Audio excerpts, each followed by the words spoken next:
काय झालं? काय नाही. मग काय बघतेस त्याच्याकडे? काय नाही. तो आपल्याकडे काय येतो आणि त्याची चैनिक असते आपल्या घरी आल्यावर. तो मामाच्या गावाला येतो ना, त्याच्या मामाकडे राहायला, त्यामुळे त्याची चैनी असते. तू कशी मामाच्या गावाला गेल्यानंतर तुला मामा मावशी काय ना काय नवीन नवीन पदार्थ करून खायला घालतात, फिरायला नेतात, आहे की नाही? तुझी चैनी होती की नाही? तशी त्याची चैनी असते. म्हणजे तो मामाच्या गावाला येतात का? हो. मग त्याच्या आपल्या घरातले मामा कोण आणि मामी कोण? मी, बाबा तुझे, आजी आजोबा सगळेजण. मग तो आल्याला बसतो का? तो भरपूर लांब येतो ना मामाच्या गावाला जाण्यासाठी. तुझं कसं मामाचं गाव लांब आहे, भरपूर लांब जातेस की नाही तू? आणि तू गेल्या काय करतेस? बसतीस की नाही सोफ्यावरती? होय. तसंच तो आल्याला दमतो, त्यामुळे बसतो. खरं तो आल्यानंतर त्याचीच का चैनी असते, माझी का चैनी नाही होत? तो आला की तू त्याची पण चैनी असते आणि तुझी पण चैनी असते. त्याला जो खाऊ देतात तो तुला पण मिळतो. तो जरासाच खातोस, बाकी सगळं तूच खाऊन टाकतेस. मग तुला मोदकच का आवडतो, बाकी काय का नाही आवडत?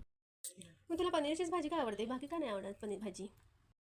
तो लहान असताना त्याची मम्मी त्याला छान छान मोदक करून द्यायची, म्हणून त्याला मोदक आवडतात.